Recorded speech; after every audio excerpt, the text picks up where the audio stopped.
मैंने बजाज में नोटिस किया कुछ फिट और फिनिशिंग का कुछ थोड़ा सा प्रॉब्लम मैं आपको दिखाना चाहूँगा। तो आप यहाँ पे देख पा रहे हैं थोड़ा सा गैप है, थोड़ा सा प्रॉब्लम आ रहा था ये हैंडलिंग में कि जब बाइक को आप राइड करते हैं अब 60 आप इसको हैंडल को अगर फ्री करते हैं तो बाइक एक तरफ लीन हो रही थी। कंपनी को जब एक ईमेल किया तो उसके 20 से 25 मिनट में मुझे रिप्लाई आ गया। 150 के सेगमेंट में इसकी ब्रेकिंग बहुत मुझे अच्छी लगी। रियर ब्रेक्स की बात करें तो इसमें आप ध्यान से देखेंगे तो एक RLP सेंसर आता है। 790 किलोमीटर गाड़ी कवर कर चुकी है।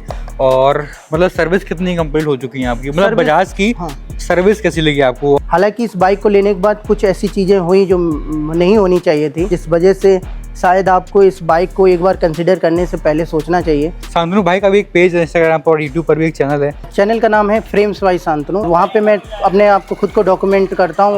हे everyone, welcome to motors India. कैसे हैं आप सभी लोग? आज की वीडियो में हम एक करने वाले हैं ऑनर से रिव्यू इस all new Bajaj Pulsar N150 का। इस बाइक के ऑनर हमारे साथ में जो कि आपसे बहुत सारी चीज़ें शेयर करने वाले हैं बाइक के बारे में। सो अगर आप प्लान कर रहे हो बेसिकली बजाज पल्सर की कोई भी N सीरीज़ की N150 N160 देन ये ऑनर से रिव्यू आपके लिए बहुत ज़्यादा हेल्पफुल होने वाला है।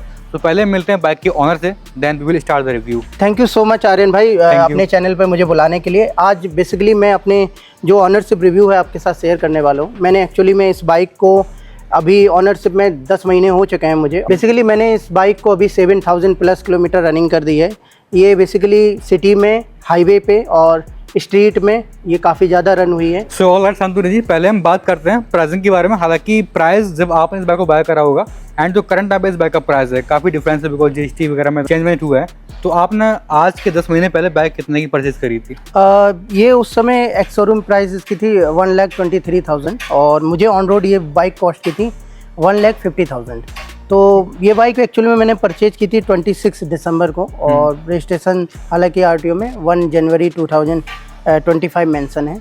तो तकरीबन अप्रॉक्स 9-10 महीने होने जा रहे हैं इस बाइक को। मैंने जब बाइक ये परचेज की थी और उसके 2 महीने बाद बजाज ने N160 सिंगल सीट में लॉन्च की थी, जिसमें केवल इंजन का थोड़ा सा रिप्लेसमेंट चेंज हुआ है, जिसमें 164 सीसी का इंजन आपके में एड ऑन हुआ था। बाकी इस बाइक में आता है 149 पॉइंट समथिंग कुछ सीसी का इंजन इसमें। और मार्केट में और भी ऑप्शन थे अपने पास में, लाइक ये 150 सीसी की बाइक है। हालांकि बजाज में ही बहुत सारे ऑप्शंस हैं, पल्सर 150 और भी इनके बाइक्स आती हैं। TVS के पास है 160 वगैरह आती है और होंडा की भी कुछ बाइक्स आती हैं 150 सेगमेंट में। तो मतलब उनकी तरफ क्यों नहीं सोचा आपने, सिर्फ मतलब इसको ही क्यों आपने चूज़ किया? हालांकि मेरा बजट जो था 150 के अबव जाने का मैं सोच नहीं रहा था। इसमें काफी ऑप्शन है। 1.5 लाख की प्राइस में मार्केट में बहुत सारे ऑप्शंस हैं। हाँ, जो इस समय जैसे आपका बजाज TVS अपाचे 160 अवेलेबल थी। बजाज में भी जो नॉर्मल पल्सर आती है वो भी अवेलेबल थी। हालांकि मेरा मेन USP इस बाइक को लेने का था इसकी जो ओवरऑल लुक, जो आपका फ्रंट प्रोफाइल है, जहाँ पे आपको प्रोजेक्टर हेडलैम्प इंक्लूड किया गया है और जो DRLs हैं, और उसके बाद थोड़ा सा मतलब अलग चाहिए था, अलग टेस्ट में, क्योंकि TVS अपाचे काफ़ी टाइम से आ रही है और उसका जो लुक है वही ओल्ड स्कूल डिज़ाइन अभी भी है। हालांकि उसमें कई सारी चेंजेस की गई जो मुझे ज़्यादा अच्छी नहीं लगी, तो इस वजह से मुझे कुछ अलग चाहिए था। और इस बाइक में जैसे सेगमेंट में पहली बार था कि 150 सीसी में जो प्रोजेक्टर हेडलैम्प्स इसमें एड ऑन किए गए थे, तो यही कहीं ना कहीं ये रीजन था जिसकी वजह से मैंने इस बाइक की तरफ अपना ध्यान दिया। तो मेजरली बाइक का लुक और मतलब सेगमेंट में फर्स्ट इन सेगमेंट प्रोजेक्टर और एक नया मतलब एक बजाज का टेस्ट लेने के लिए आपने बाइक को बाय करा था। तो 10 महीने में क्या कैसा फीडबैक रहने वाला है? मतलब बाइक को आपने मतलब अलग अलग टेरेन पे यूज करा होगा, हाईवे पे, ऑफ रोड्स वगैरह पे, रेनी सीजन पे। सिटी की बात करें तो बाइक का जो क्लच है, आपको दिखाएं, क्लच बहुत लाइट है। हालांकि इसमें स्लीपर क्लच असिस्ट नहीं आता है। मतलब N सीरीज की जितनी बाइक्स हैं 150 160 सभी में ये चीज कॉमन है, इनका जो क्लच बहुत ही ज़्यादा लाइट है, मतलब एकदम स्मूथ है बिल्कुल। तो आपको क्लच प्रेस करने में बहुत ज़्यादा स्ट्रगल नहीं करना पड़ता है, बिल्कुल स्मूथली वर्क करता है।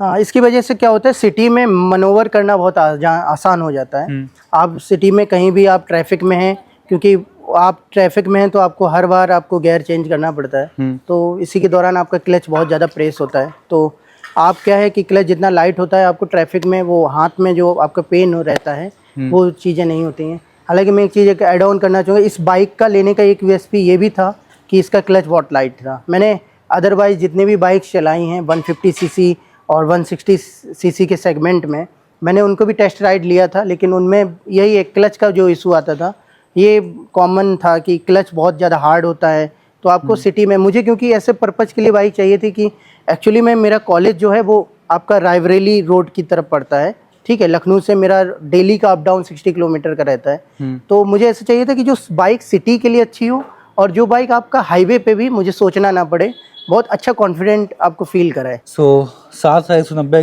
किलोमीटर से गाड़ी कवर कर चुकी है।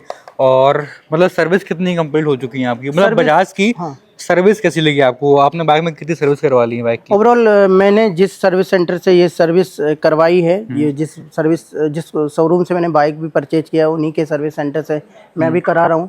बजाज की सर्विस मुझे अच्छी लगी, काफ़ी इफेक्टिव लगी। मतलब जो जो प्रॉब्लम्स मैंने उनको बताई उन्होंने वो रिजॉल्व की। हालांकि इस बाइक को लेने के बाद कुछ ऐसी चीज़ें हुई जो नहीं होनी चाहिए थी। जो चीज़ें मैं आपको बताऊंगा, ये इस बाइक के कॉन्स हैं जो जिस वजह से शायद आपको इस बाइक को एक बार कंसिडर करने से पहले सोचना चाहिए। और कुछ प्रोज तो मैंने जैसे बताएं कि हाईवेज के लिए अच्छी है, सिटी सर्विस ट्रैफिक का के लिए कॉस्ट अच्छा क्या होगा? है। सर्विस पहली सर्विस कॉस्ट की थी मुझे अप्रोक्स याद है, इंजन ऑयल चेंज हुआ था जो भी, ये सब मिला Free के होगी कुछ ना वो तो? 1000 या 1000 समथिंग आया था। तो मतलब इंडिया में ना बजाज की बाइक्स को लेके ये चीज़ बहुत अच्छी रहती है, मतलब बहुत ही सही लगती है मेरे को। मतलब इनकी बाइक तो सस्ती मिलती है अपने सेगमेंट में। लाइक अगर आप इस सीसी सेगमेंट की बाइक लेने जाओगे मार्केट में, तो आपको इस जिस प्राइस में ये बाइक आती है उससे ज़्यादा आपको देखने के लिए मिलेगा प्राइस। बट जो इनकी सर्विसिंग है, जो बाइक की प्राइसिंग है, जो सर्विसिंग क्वालिटी है, वो आपको बहुत ही अच्छी और प्रीमियम देखने के लिए मिल जाती है। मतलब 1000-1200 में इनकी बाइक की लाइक RS डोमिनार, इनकी सर्विस आराम से जाती है 1000-1500 में। वहीं अगर आप और कोई बाइक देखते हो सेगमेंट में लाइक KTM वगैरह में, आपको कम से कम 2500-3000 हज़ार रुपये पे करना पड़ता है। तो ऑल राइट, अब ये अपने पास में पल्सर N150 डुअल डिस्क है, आगे भी डिस्क है, ABS भी है, पीछे भी डिस्क है। तो ब्रेकिंग कैसी मतलब यहाँ पर रहने वाली है, मतलब अच्छी है, बुरी है, स्पेशली रेनी सीजन में कैसा वर्क करती है? मुझे रेनी सीजन में और किसी भी वेदर में कोई भी इशू नहीं आई है। इसमें आपका 270 mm का जो डिस्क आता है, 150 के सेगमेंट में इसकी ब्रेकिंग बहुत मुझे अच्छी लगी, क्योंकि किसी भी सीजन में आप इस बाइक को चलाते हैं तो आपको एक कॉन्फिडेंट आप महसूस करते हैं, आपको एक कॉन्फिडेंस आता है कि इस बाइक में आपको तो ब्रेक से रिलेटेड तो कोई इशू नहीं। रियर ब्रेक्स की बात करें तो इसमें आप ध्यान से देखेंगे तो एक RLP सेंसर आता है, ये रियर लिफ्ट प्रोटेक्शन होता है, जिससे कि रियर ब्रेक्स आप अगर कभी बहुत हार्ड पुश करते हैं तब भी आपके डिस्क को लॉक नहीं करता है और आपका पिछला जो टायर है उसको स्लिप नहीं करने देता है। और जो बाइक की सस्पेंशन पीछे मोनोशॉक के आगे नॉर्मल से टेलीस्कोपिक है। हाँ, आगे टेलीस्कोपिक सस्पेंशन जो कि 37 mm के साथ में आता है, और पीछे मोनोशॉक है जो कि एडजस्टेबल के साथ आता है। मोनोशॉक की बात करें तो मोनोशॉक सस्पेंशन बहुत ही परफेक्टली वर्क करता है, बहुत ही अच्छे से। गड्ढे से आप जा रहे हैं या फिर कोई एकदम आप तेज़ स्पीड में हैं और सडन आपको कोई जर्क आता है तो वो जर्क बहुत ही अच्छे से ये हैंडल कर लेता है, मतलब आपको झटके बहुत कम लगते हैं इसमें। प्रोज की बात करें तो एक चीज़ आपके साथ आर्यन भाई मैं शेयर करना चाहूँगा कि हालांकि अब जो बाइक आ रही हैं तो उनमें क्या है कि फ्यूल इंजेक्टर के साथ आ रही हैं, हालांकि ये भी फ्यूल इंजेक्टर है, लेकिन उसमें अब किक नहीं दे रहे हैं। कंपनी कॉस्ट कटिंग के नाम पे जो किक आपका हटा दे रही है, मुझे कहीं ना कहीं लगता है कि किक के बहुत बेनिफिट होते हैं। अगर आपकी बाइक बहुत लॉन्ग टाइम तक अगर आपकी खड़ी रहती है, बैटरी डिस्चार्ज होती है, हाँ, बैठ तो जाती है, बैटरी अगर डिस्चार्ज होती है तो आपके पास एक एडवांटेज है किक का कि आप किक लगा के भी स्टार्ट कर सकते हैं। ओके, सो पहले हम बात करते हैं कॉन्स के बारे में कि बाइक में बेकार चीज़ें क्या है, तो उसके बारे में बताइए आप। 3 हाँ, जो कि बहुत ही मेजर रहने वाली हैं। मेजर रहने वाली हैं, तो उनमें से पहला कॉन्स मैं आपको मेंशन करना चाहूँगा, इसका जो सिटिंग पोस्चर है ये थोड़ा एग्रेसिव है, जो कि मुझे ऐसा लगता है कि सिटी राइड के लिए कुछ थोड़ा सा ज़्यादा एग्रेसिव है। अगर आप की हाइट अगर 5'8", 5'9" के ऊपर है तो आपको थोड़ी सी प्रॉब्लम होने वाली है, क्योंकि इसका जो पोजीशन है, जब आप इस पर बैठते हैं तो आपकी जो सिटिंग की पोजीशन रहने वाली है तो थोड़ा सा एग्रेसिव रहने वाली है, स्पोर्टी उसमें रहने वाला है। तो अगर आपकी हाइट बहुत ज़्यादा है, 5'8" से ऊपर है, 5'9" के यहाँ पे या 6 फीट के हैं, तो आपको थोड़ा सा आगे की तरफ लीन होके बाइक को राइड करना होगा।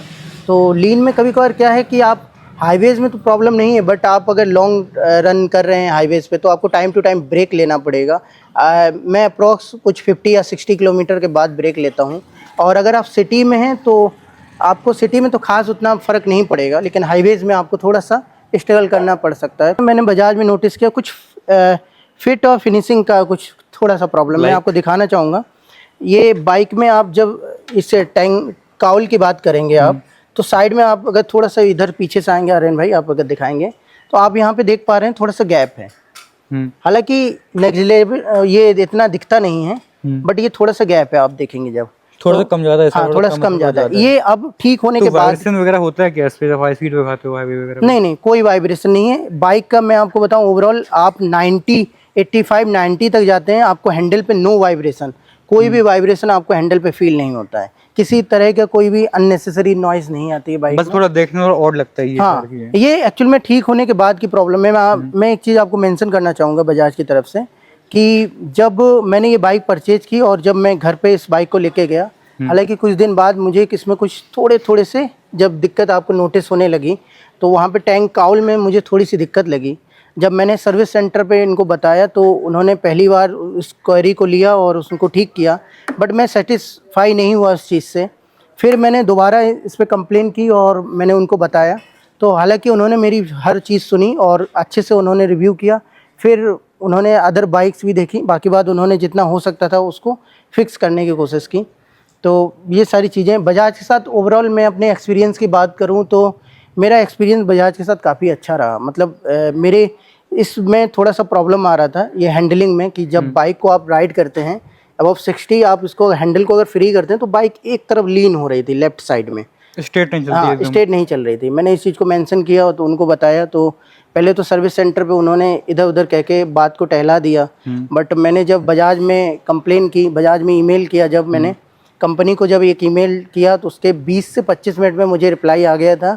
और मुझे एरिया मैनेजर का कॉल आया था जिन्होंने मुझसे बातचीत की और उसके बाद कहा कि आप सर्विस सेंटर लाइए। तो मैंने बाइक सर्विस सेंटर लाने के बाद उसको दिखाया, इनके प्रॉब्लम को बताया, तो उन्होंने इस चीज़ को फिक्स कर दिया। अब ओवरऑल सब कुछ ठीक है। ओके, सो अब बात करते हैं कुछ 3 मेजर प्रोज के बारे में जिसकी वजह से आप उस बाइक को बाय करना चाहिए, जो कि मतलब सेगमेंट में और कोई अदर इसकी जो राइवल्स है वो आपको ऑफर नहीं करती हैं। प्रोज की अगर बात करें तो पहला प्रोज रहने वाला है कि आप जब बाइक को राइड करते हैं, ओवरऑल बाइक का जो वेट है 145 kg है। तो ये बाइक जो आप जब राइड करते हैं तो आपको जो हाईवे पे और आप किसी भी कंडीशन पे हों, किसी भी रोड पे, किसी भी वेदर में, आपको जो कॉन्फिडेंस मिलता है इस बाइक को चलाने पे, वो मेरे ख्याल से इस सेगमेंट में कोई और बाइक नहीं दे सकती है। ओवरऑल टायर की अगर बात करें तो फ्रंट में 90 mm का टायर आता है, रियर में 120 mm का टायर आता है, जो कि आपके इसमें MRF के ट्यूबलेस टायर हैं, रेडियल टायर नहीं है इसमें। अब जो N160 आती है उसमें रेडियल टायर इंक्लूड कर दिए गए हैं।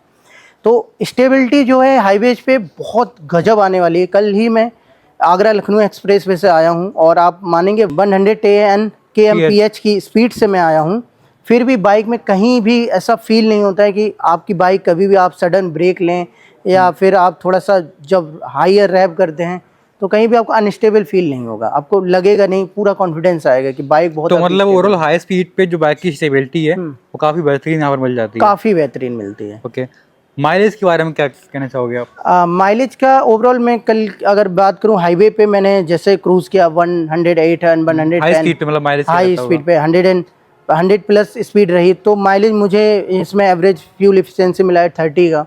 ओवरऑल सिटी में अगर राइड करते हैं तो मुझे 40 से 45 के अप्रॉक्स मिलता है। अगर मैं सिटी और हाईवे को इंक्लूड करूं तो जैसे कि 60 किलोमीटर रन है तो वहाँ पे मुझे आराम से 42 टू 45, मतलब 45 का माइलेज मुझे आराम से क्लेम हो जाता है।